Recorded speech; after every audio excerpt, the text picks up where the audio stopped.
bailout agency too, the Reconstruction Finance Corporation. It would bail out different groups, and it would especially bail out groups that had the same political identification that he liked. Now, I have to say this in fairness to Roosevelt, when Hoover headed the Reconstruction Finance Corporation, it bailed out banks that were Republican banks. And I say this simply to say, once you put power in the hands of the central government, it will certainly be abused, regardless of party. Now, Roosevelt abused it more than Hoover, but he had more money and more opportunity to do so. And thus, we had the Reconstruction Finance Corporation, so the bailouts were there. And then, if you think about it, we had things like the ethanol subsidy. See, just as we have the AAA and we're paying farmers not to produce, here we're paying farmers to produce something that we really don't need in the quantity that is being produced. And so we have upwards estimates of 40% of our corn crop going for ethanol, which produces fuel that is not as efficient as gasoline, and the end result is then the prices of crops begin to grow higher and the food costs go up, just as it happened in the 1930s under the AAA. We have talk in the State of the Union message about the virtues of wind and solar power, but you know, T. Boone Pickens was trying to make a go of wind power with $2 billion of his own money, and it didn't work. And I was fascinated by the congressman when it was asked that, said, but he didn't spend enough. Always there is this, if we'll just spend more, then it'll work. We had rails, high-speed rails. President Obama, in his State of the Union message, made a reference to the Transcontinental Railroad. Well, the Transcontinental Railroad did indeed come out to Sacramento, here in California. And the Central Pacific Railroad was operating it here in California. It was corrupt. The Central Pacific and the Union Pacific, they finally met. It cost the taxpayers $60 million, which for 1870 was a lot. $60 million, and we gave away 60 million acres of free land to these railroads. And we ended up having a railroad that could not run all the way across because it was so poorly constructed over the mountains. So it went into bankruptcy and had to be rebuilt ultimately. Well, that isn't really the thing that we ought to be comparing our new proposed high-speed rail system to, but I see this because American history is so very important. If we understand the past, and we understand what works, and we understand what doesn't work, then we can help pave the way for the future. President Reagan, that ex-governor of California, got in and he put a picture in the Oval Office of Calvin Coolidge. Then he proceeded to cut tax rates, and at the end of his presidency, he had the lowest unemployment rate of any president since Calvin Coolidge. And we had 25% growth in GNP over the period of the 1980s, a dramatic growth. The 80s were almost as prosperous as the 20s. It was a tremendous boost for Silicon Valley and for California out here, as entrepreneurship sprang into action. Again, just as the 20s, we didn't know the zipper and air conditioning, all these things were going to come into play. We didn't know that much that the internet was going to come in and be such a major factor as it was. But you got microwave ovens. They were invented a little bit before that, but became prominent during the 1980s. Many of you know, like the fax machines, all of these incredible inventions that came out of that entrepreneurship. Microsoft was founded during the time of the tax cuts in the 1980s. And so you have here in history a story of the 1920s and the 1980s. Cutting taxes, most of the time cutting federal spending, not so much certainly in the Reagan administration as it was the case in Coolidge, but cutting taxes in both administrations, and we have prosperity and low unemployment. In the 1930s, we have high unemployment, and we try massive spending. The programs do not work well. They do not work, eliminate unemployment in any way. President Obama comes in. He has under 8% unemployment. The massive federal spending comes in. And it works almost the same as it did under Roosevelt, and we actually end up, although it fluctuates a little bit, actually end up with more unemployment than when he started. Here is a statistic that's rather interesting. In 2008, President Obama started with 142 million people employed. 2011, 139 million. 3 million fewer employed after all of the spending, because the national debt has gone from $10.6 trillion to $14.2 trillion. All of that spending just as we had during the New Deal. And we actually have, in this case, a hike in unemployment. With Roosevelt, it would fluctuate up and down, but still be always in double digit. With President Obama, a rise. The lessons of history help us to understand that when we cut tax rates and we give people the freedom to invest, the freedom to do the things that God put them on this earth to do, all of us as human beings can benefit from that. When we clamp high tax rates on them and get to thinking, how do I avoid tax rates? I dare not expand. We don't get the same results. We get high unemployment. We've seen it in the 1920s and the 1980s work in our favor.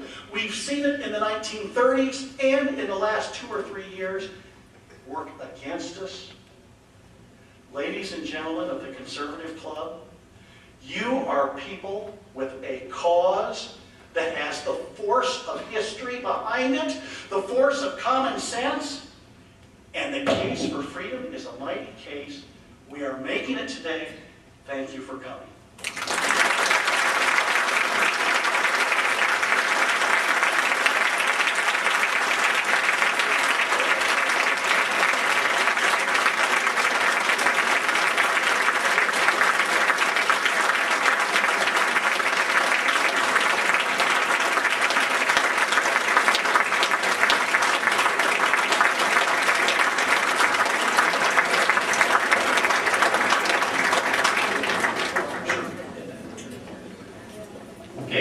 Two housekeeping.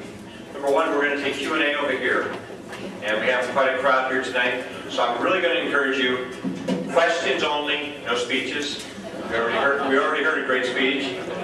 So just ask your question. It should have a question mark at the end of every statement you make. And that, number two is after the quick Q&A is over, there'll be a line up here to buy the greatest book you'll ever read. And then over here, go across the stage, he'll autograph them for you. So anyway, we'll start with Q&A. Jerry? Yes, thank you. Feel free. Is there a mic? Yeah, go ahead. I'll do the best I can. Go ahead. What do you think about the increasing prevalence of and popularity of Fox News, given that they're stealing 1 million sets of eyeballs from the other networks every single year? I think it's wonderful.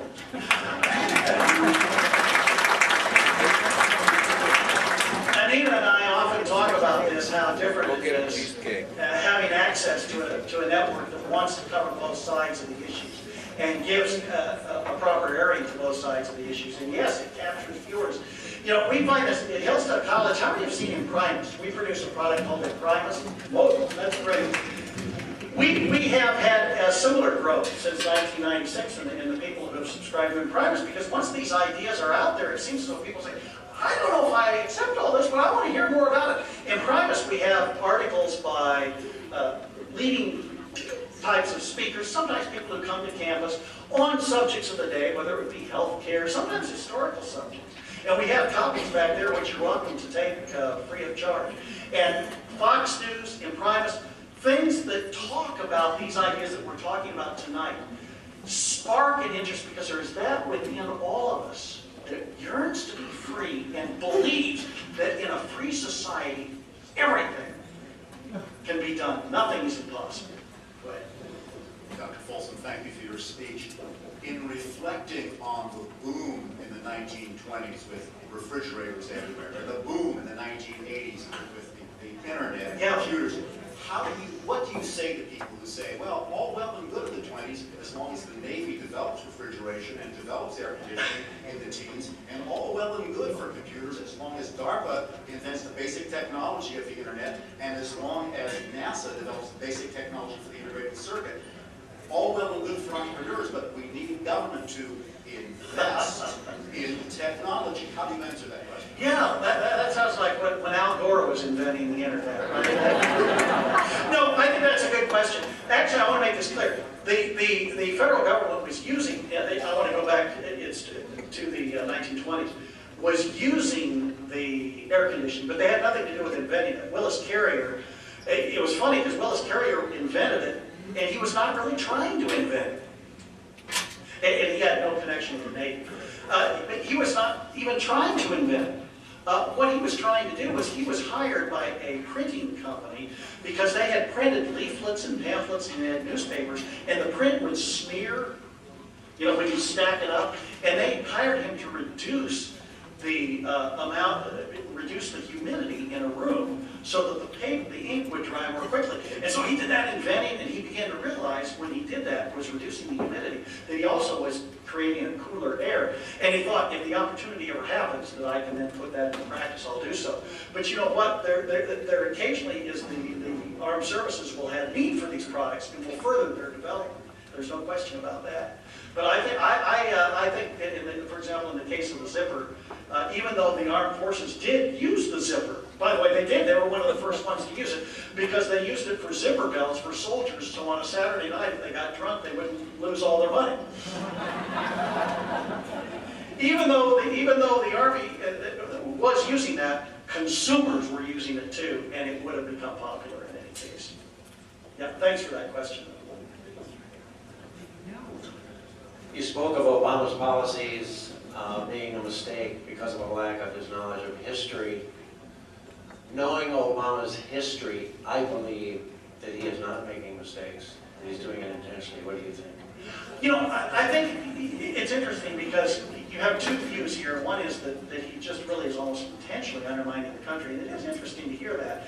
And then you have the view that he's well-intentioned, but he's flopping because he doesn't understand what works and what doesn't work.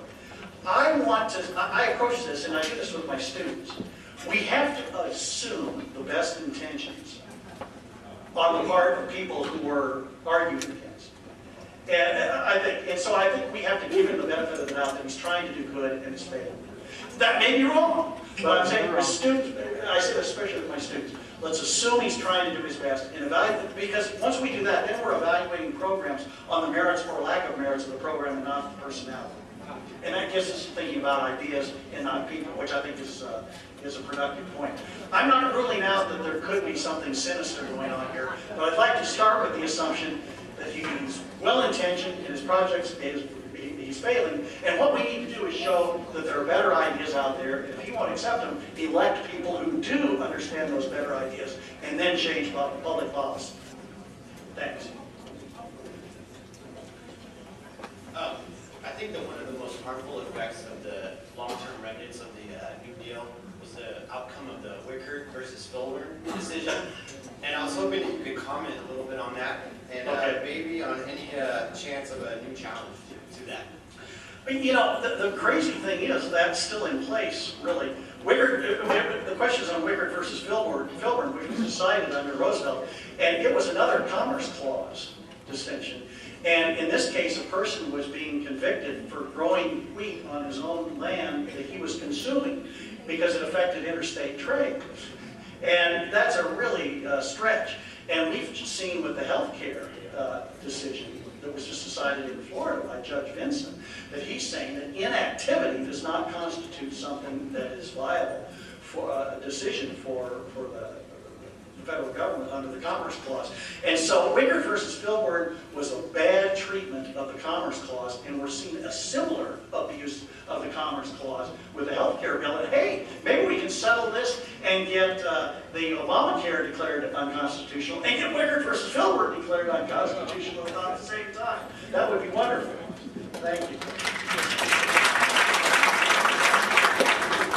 With regard to what really got us out of the Great Depression, you want to go over maybe 2 or 3 things post-World War II and Harry Truman, which really got us out of the Depression. You know, you're making a good point. Anita, my wife, Anita, and I have written